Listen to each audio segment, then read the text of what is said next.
আর খবরে যা দেখবেন, আমি আপনাকে বলছি 100তে 100টাই মিথ্যে। কোনো খবরের কথায় বিশ্বাস করবেন না। কালকে খবরে দেখানো হয়েছে অভিষেক বন্দ্যোপাধ্যায়ের বিরুদ্ধে ইডি চার্জশিট দিয়েছে, সিবিআই চার্জশিট দিয়েছে, 28 পাতার চার্জশিট, 2 জায়গায় খালি আমার নামটা লিখেছে। তা নমস্কার। প্রথমেই সভামঞ্চে উপস্থিত আমাদের সকলের সভানেত্রী, রাজ্যের মুখ্যমন্ত্রী এবং মামাটি মানুষের সেবায় লড়াই আন্দোলনে সর্বদা নিবেদিত প্রাণ মমতা বন্দ্যোপাধ্যায়কে আমি আমার কৃতজ্ঞতা, প্রণাম, শ্রদ্ধা নিবেদন করছি। সভামঞ্চে উপবিষ্ট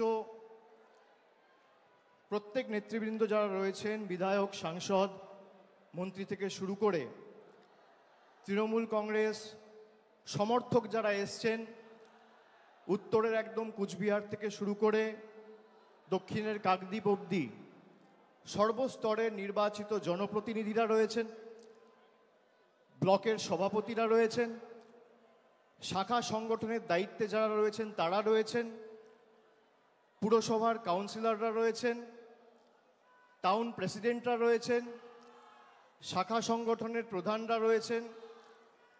আমি সকলকে আমার অন্তরের অন্তঃস্থল থেকে কৃতজ্ঞতা জানাচ্ছি, প্রণাম জানাচ্ছি। শান্ত থাকুন প্লিজ, শান্ত থাকুন, ডিসিপ্লিন মেনটেন করুন। আপনারা শান্ত হন, শান্ত থাকুন।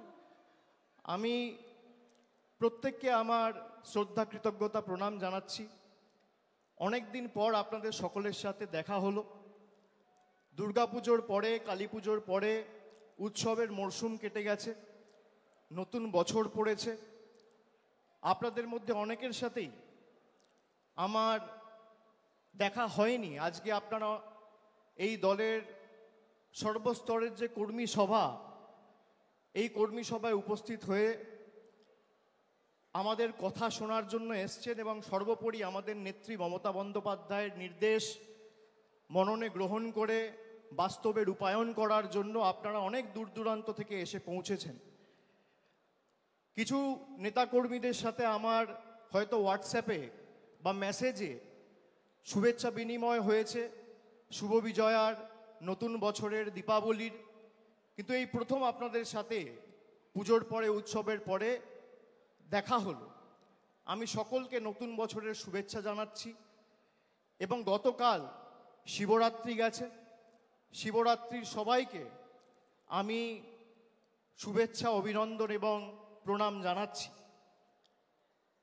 আপনারা যদি ভেবে দেখেন, আজ থেকে ঠিক 1 বছর আগে, আজকের তারিখটা হচ্ছে 27শে ফেব্রুয়ারি, আজ থেকে ঠিক 1 বছর আগে 27শে ফেব্রুয়ারি 2024 সালে বাংলায় কি পরিস্থিতি ছিল এবং কিভাবে বসিরহাটের একটা ঘটনাকে কেন্দ্র করে সারা ভারতবর্ষ জুড়ে বাংলাকে কলুষিত এবং কালিমালিপ্ত করার যে ঘৃণ্য চক্রান্ত ভারতীয় জনতা পার্টি, সিপিএম, কংগ্রেস এবং সংবাদ মাধ্যমের একাংশ রচিত করেছিল, তার যোগ্য জবাব বাংলার প্রায় 10.5 কোটি, 11 কোটি মানুষ 2024-এর লোকসভা নির্বাচনে তৃণমূল কংগ্রেসকে 29টা আসনে জিতিয়ে দিয়েছেন।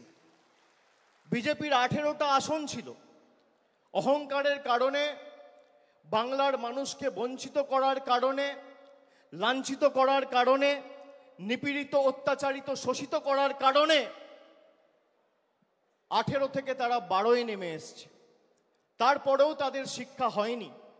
এখনো পর্যন্ত গরিব মানুষের টাকা বন্ধ।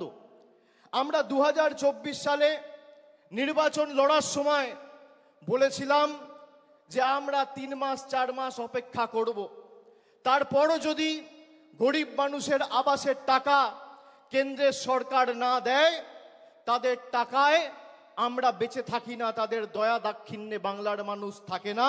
রাজ্য সরকার নিজে সেই 12 লক্ষ মানুষকে টাকা দিয়ে তাদের বাড়ি করার ব্যবস্থা করে দেবে। রাজ্য সরকার কথা দিয়েছিলেন, আমাদের মুখ্যমন্ত্রী সেই কথা রেখেছেন।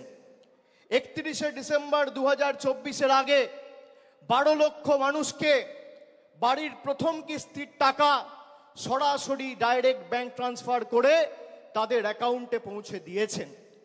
আমরা বলেছিলাম 100 দিনের লড়াই আমরা দিল্লি অবধি নিয়ে যাব, তারপরও যদি বিজেপি টাকা না দেয় আমাদের মামাটি মানুষের সরকার আমরা বিকল্প অর্থের ব্যবস্থা করে সেই 59 লক্ষ জব কার্ড হোল্ডার প্রকৃত প্রাপক যারা তাদের টাকা তাদের ব্যাংক অ্যাকাউন্টে পৌঁছে দেব। নির্বাচন ঘোষণা হওয়ার আগে কলকাতার রেড রোড থেকে মমতা বন্দ্যোপাধ্যায় ঘোষণা করেছিলেন যে আমরা এদের দয়া দাক্ষিণ্যে বেঁচে নেই। অনেক লড়াই করেছি, আন্দোলন করেছি, এদেরকে রাজনৈতিকভাবে হারিয়েছি, আর এদের কাছে আমরা মাথা নত বা বশ্যতা স্বীকার করব না। আমাদের মামাটি মানুষ সরকার এই 59 লক্ষ প্রকৃত প্রাপককে 100 দিনের টাকা তাদের ব্যাংক অ্যাকাউন্টে পৌঁছে দেবে। আমরা দিয়েছি, কিন্তু আমার কোথাও যেন মনে হয়েছে নির্বাচন গেছে, তারপরও একের পর এক ষড়যন্ত্র হয়েছে এবং আমাদের দল সর্বোপরি এই রাজ্য পশ্চিমবঙ্গকে ছোট করার একের পর এক ষড়যন্ত্র চক্রান্ত পরিকল্পনা করেছে। যত পরিকল্পনা হয়েছে তত এরা মুখ থুবড়ে পড়েছে। আপনারা দেখেছিলেন সন্দেশখালি থেকে শুরু করে আরজিকর থেকে শুরু করে কিভাবে পশ্চিমবঙ্গকে সারা দেশের কাছে এরা ছোট করেছিল। এদের গায়ে জ্বালা কি যে বাংলার মানুষকে এরা ভুল বোঝাতে পারেনি। এরা বাংলাকে গুজরাট, উত্তরপ্রদেশ, মধ্যপ্রদেশ করতে পারেনি। যতদিন আমরা আছি তৃণমূল কংগ্রেসের লক্ষ লক্ষ কোটি কোটি কর্মী সমর্থকরা আছে, আমরা বুকের রক্ত দিয়ে বাংলাকে আগলে রাখবো। বিজেপির কাছে সব থাকতে পারে, ইডি আছে, সিবিআই আছে, বিচার ব্যবস্থার একাংশ আছে, সংবাদ মাধ্যম আছে, লক্ষ লক্ষ কোটি কোটি টাকা আছে, ইলেকশন কমিশন আছে, ইনকাম ট্যাক্স আছে, কিন্তু তৃণমূল কংগ্রেসের মতো বুকের রক্ত দিয়ে দলকে আগলে রাখার মতো একটা কর্মী এরা 10 বছরে তৈরি করতে পারেনি। এটাই আমাদের আর তাদের মধ্যে পার্থক্য। ইতিমধ্যেই আপনারা দেখেছেন ভোটার লিস্টের কাজ হয়েছে নভেম্বর ডিসেম্বর মাসে। আমি এমএলএ সহ ব্লকের সভাপতি যারা আছে তাদেরকে বলবো কোথাও আমাদের কাজে যেন কোনো রকম শিথিলতা না আসে।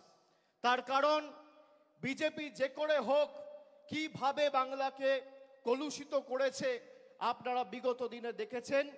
আগামী 26-এর লড়াইয়ের জন্য আমাদের প্রস্তুত থাকতে হবে। আমরা যতবার লড়েছি এদেরকে গোহারা হারিয়েছি। আমাদের লক্ষ্য, মমতা বন্দ্যোপাধ্যায় গত মাসে বিধানসভা থেকে বলেছে 2/3 বেশি আসন নিয়ে তৃণমূল ক্ষমতায় আসবে। 2/3 মানে 195 বা 196টা আসন। আমি আপনাদের বলবো আমরা 214টা আসন 2021-এ পেয়েছিলাম। সেই লক্ষ্য অবিচল থেকে আমাদের সেই মাপকাঠি পেরিয়ে 215-র বেশি আসন নিয়ে চতুর্থবার যাতে বাংলার মুখ্যমন্ত্রী মমতা বন্দ্যোপাধ্যায় হয় সেটা আমাদের সকলকে সুনিশ্চিত করতে হবে। লড়াইয়ে 1 ছটাক জমি ছাড়া যাবে না। সর্বস্তরের কর্মী সমর্থক সবাইকে নিয়ে কাজে নামতে হবে। কে কবে ফোন করে নির্দেশ দেবে তারপর কাজ করব। নিজেরা যারা দলকে ভালোবাসেন মানুষের কাছে যান। 2024-এর লোকসভা নির্বাচনে আমি ডায়মন্ড হারবার থেকে আপনাদের বললে বিশ্বাস করবেন না 7,10,000 ভোটে জেতার পর 3 মাস ঘুমাতে পারিনি। তার কারণ আমি এই ঋণ কিভাবে পরিশোধ করব, আমি এই ভালোবাসা কিভাবে পরিশোধ করব, আমি 3 মাস ঘুমাতে পারিনি। তারপর মানুষের কাছে সেবাশ্রয় নিয়ে গেছি। একটা এমএলএ, একটা ব্লক সভাপতি, একটা পঞ্চায়েতের মেম্বার, একটা কাউন্সিলর, মিউনিসিপ্যালিটির চেয়ারম্যান, ব্লকের সভাপতি, টাউনের প্রেসিডেন্ট নিজের কাছে ক্ষমতা কুক্ষিগত করে রাখলে হবে না। মানুষের কাছে মানুষের দাবি নিয়ে মমতা বন্দ্যোপাধ্যায়ের জনমুখী কর্মসূচি পৌঁছে দিতে হবে। এটাই আমাদের লক্ষ্য থাকা উচিত। আর আমি কর্মীদের বলবো এই দল মমতা বন্দ্যোপাধ্যায়ের আন্দোলন আর কর্মীদের ত্যাগ তিতিক্ষা কৃচ্ছ সাধনের মাধ্যমে আজকে বটবৃক্ষে তৃণমূল কংগ্রেস পরিণত হয়েছে। যারা বুথে বসে প্রাণ দিয়ে পোস্টার মারছেন, ব্যানার লাগাচ্ছেন, দেওয়াল লিখছেন, মিছিলে হাঁটছেন, তারাই তৃণমূল কংগ্রেসের আসল সম্পদ। আমি আপনাদের বলবো, যতদিন আপনারা আছেন এই বিজেপির ষড়যন্ত্রের চক্রব্যূহ আমরা বিগত দিনে যেভাবে ভেঙে চূর্ণ বিচূর্ণ করেছি, আগামী দিনেও ভেঙে চূর্ণ বিচূর্ণ করব। অনেকে সস্তায় খালি সংবাদ মাধ্যমে টিকে থাকবেন বলে দলের শৃঙ্খলা না মেনে অনেক কথা বলছেন, এগুলো করবেন না। যদি কেউ দলকে ভালোবাসেন, সে কোনোদিন দলের শৃঙ্খলার বাইরে যাবে না। একটা কর্মী কোনোদিন দলের শৃঙ্খলার বাইরে যায় না। আমি এমএলএ, আমার কত ক্ষমতা, আমি দলের মুখপাত্র, আমার কত ক্ষমতা, আমি দলের সাংসদ, আমার কত ক্ষমতা, আমি টাউন চেয়ারম্যান, আমার কত ক্ষমতা দেখাতে গিয়ে আপনি দলকে ছোট করছেন। আর যারা এই কাজগুলো করেছে, একদিকে ভালো হয়েছে, তাদেরকে চিহ্নিত করা গেছে। বিগত দিনে যারা দলের সাথে বেইমানি করেছিল, মুকুল রায়, শুভেন্দু অধিকারী, এদেরকে চিহ্নিত করার কাজটা আমি করেছিলাম। আগামী দিনেও যদি কেউ দলের সাথে বেইমানি করে, এদের চিহ্নিত করে, এদের লেজে গোবরে করে প্যাকেট করে বাংলা ছাড়া করার দায়িত্বটা আমি আমার কাঁধে তুলে নিলাম। বাজারে রটিয়ে দেওয়া হচ্ছে অভিষেক বন্দ্যোপাধ্যায় বিজেপিতে যাবে। আরে আমার গলা কেটে দিলে কাটা গলা থেকে মমতা ব্যানার্জি জিন্দাবাদ বেরোবে। আমি বেঈমান নই। বাজারে ছড়িয়ে দেওয়া হচ্ছে নতুন দল আসছে, বিজেপির হাতে কলকে আর তামাক খেয়ে কয়েকটা সংবাদ মাধ্যম আর দু চারটে সাংবাদিক এই কাজটা করছে। আমি তাদের নাম করে এই সবার পরিবেশ নষ্ট করব না। আর খবরে যা দেখবেন, আমি আপনাকে বলছি 100তে 100টাই মিথ্যে। কোনো খবরের কথায় বিশ্বাস করবেন না। কালকে খবরে দেখানো হয়েছে অভিষেক বন্দ্যোপাধ্যায়ের বিরুদ্ধে ইডি চার্জশিট দিয়েছে, সিবিআই চার্জশিট দিয়েছে। 28 পাতার চার্জশিট, 2 জায়গায় খালি আমার নামটা লিখেছে। তাও অভিষেক বন্দ্যোপাধ্যায় কে, বাড়ি কোথায়, সাংসদ না বিধায়ক না পঞ্চায়েত প্রধান, কোথায় থাকে, কার ছেলে, কোনো পরিচয় নেই। বিজেপি নেতারা যেমন ভাব বাচ্চে কথা বলতো, ইডি সিবিআই এখন ভাব বাচ্চে কথা বলছে। এই ভয়টা দেখে আমার ভালো লেগেছে। খবরে যা বেরোয় 100তে 100টাই মিথ্যে, আমি আপনাকে বলছি। 12 লক্ষ মানুষকে বাড়ি দিয়েছে আমাদের সরকার। একদিন একটা খবর দেখেছেন? 2.5 কোটি মানুষকে, 2.5 কোটি মহিলাদের, মায়েদের, দিদিদের, বোনেদের নিজের গচ্ছিত সঞ্চিত সরকারি রাজ্য সরকারের কোষাগার থেকে আমাদের সরকার লক্ষ্মীর ভান্ডার দিয়েছে 50,000 কোটি টাকা খরচা করে। একদিন খবর দেখেছেন? এই খবর দেখবেন না। পথশ্রীতে প্রায় গত 3 বছরে 15,000 কোটি টাকা খরচা করে প্রায় 24,000 কিলোমিটার রাস্তা তৈরি করেছে। খবরে দেখেছেন? কেন্দ্র থেকে এক পয়সা না নিয়ে দেখবেন না। অভিষেক ব্যানার্জির বিরুদ্ধে সিবিআই চার্জশিট দিয়েছে।